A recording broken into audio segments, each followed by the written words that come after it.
Hello, my name is Stephanie Walker, and I am a teacher and technology coach at Westfield Middle School. Today, we're going to get started with Canvas for instructors. First, you'll want to log into Canvas. There's a Westfield-specific Canvas, so you can't Google Canvas, but you will type in wws.instructure.com. Either you can remember the site, or you can choose to bookmark the site, or you can find it on the portal from the Westfield Washington Schools homepage. Once you get to the Canvas site, you'll log in with your Gmail or computer login. They're the same. Logging into Canvas will automatically populate any courses into which you've been enrolled. You can either be enrolled as the teacher of the course with students under you, or you may be considered a student with your administrator as the teacher or a team leader as the teacher. When you get into your dashboard, any courses that have been created for you will be listed. In order to set up your course, you'll want to click on the course name. On the right side, there's an option for unpublish and publish. The first time you go into a Canvas course, it will be unpublished, meaning only teachers can see the course. Any of your students will not be able to access it until it is published. So the first thing you'll want to do is click Publish. The next thing you'll want to do is choose a home page. If you click on Choose a Home Page, there are a variety of options you can use. Course Modules is where lessons will be if you choose to use online lessons for your students or individualized pacing for your students on Canvas. But many people either start with their syllabus or just a home page that they've created themselves. But it's up to you what you'd like to choose. Then you click Save. That home page will be whatever students see as soon as they click on your course. Next, you'll also want to be familiar with the notifications setting. The notifications are in your account. You just click on your account, the notifications, and you'll want to change these notifications to your email or cell phone number based on your preferences. If you're getting too many emails, you can come in and change them. The check mark means you want to be notified right away of an event. The clock sending a daily summary of something that happens in that event, or a weekly summary for the calendar. If you don't want to receive any notifications from Canvas, you can simply select X for all of the categories. The most important thing that we're going to use on is Calendar on Canvas. Calendar will populate for all people in your course, yourself, any IAs you have added to the list, any other teachers you have added to your course, and all of the students and their parents who are observing them. The calendar is going to be the most utilized feature of Canvas for beginners. Once you click on the calendar, you will see a generally blank calendar unless you've been enrolled in a course that has added something for you.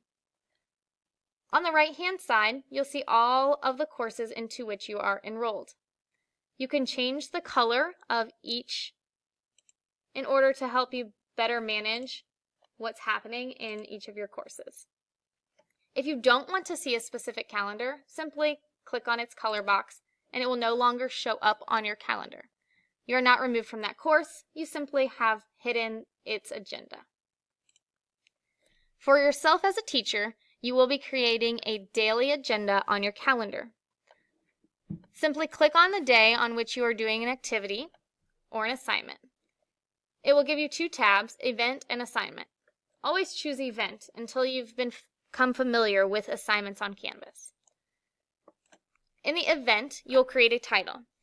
It is always recommended to use some kind of abbreviation or awareness tool for your students to know that this is specifically for your course. Although it is color-coded for them to know which class has which activity, if you simply type quiz, it could be a quiz from any class, as far as their calendar feed shows to them. As I'm a social studies teacher, I always type SS there, and then a brief description of what's happening on that day. Then you skip down to which calendar you'd like to post it into. For myself, I'll post it into my social studies course because it's a social studies quiz. And then click More Options. Once I click more options, it gives me a box to type in any information I'd like to share with my students. I can actually make the box bigger by clicking on this small dotted triangle and dragging it down to help myself see better. It doesn't change how much space I have to write. I can write an infinite amount. In this, I'll tell my students that the quiz is over, sections 1.2 through 1.5, and I could include or attach a file from my computer. If I come to the right side, you click on links will be to things in your Canvas site, files will be things from your computer or your flash drive.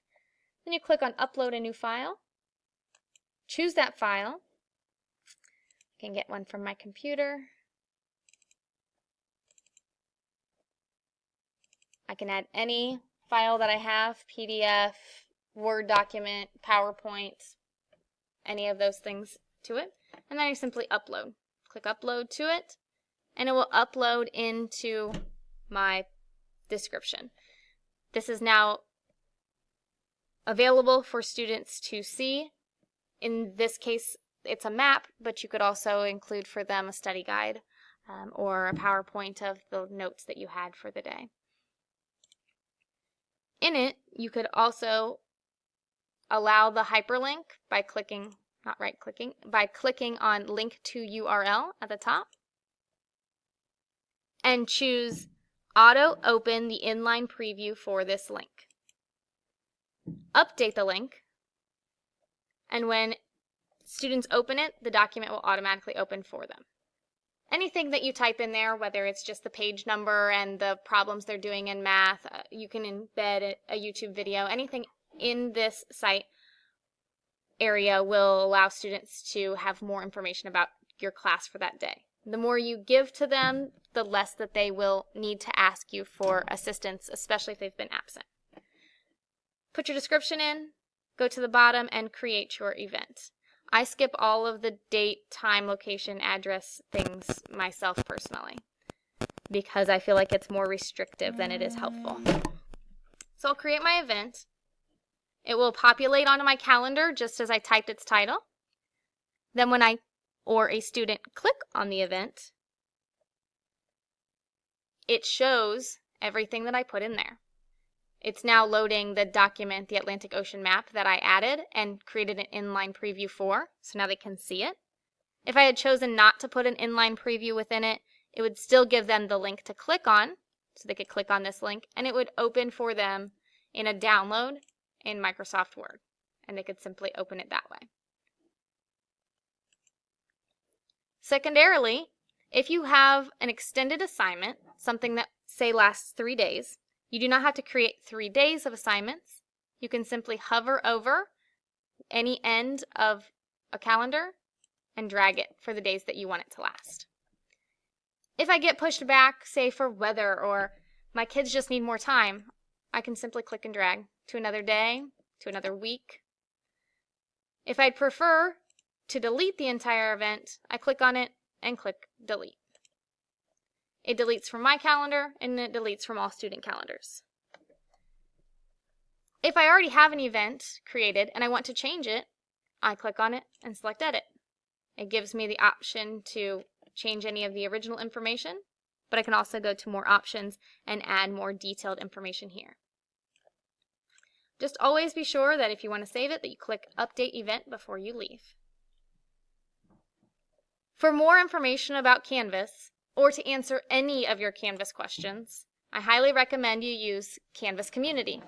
The website for Canvas Community is community.canvaslms.com. When you go to the Canvas Community, you can search the community for anything you are looking for in the search bar. Perhaps you've forgotten how to use a calendar. Type in use a calendar, and it will bring up many tutorials on how to use the calendar. How do I use the calendar? With step-by-step instructions and pictures on how to use the calendar. Anything that you want to use in Canvas most likely has a tutorial in the community, but of course at any time you need help, you can email me at walkers at wws.k12.in.us.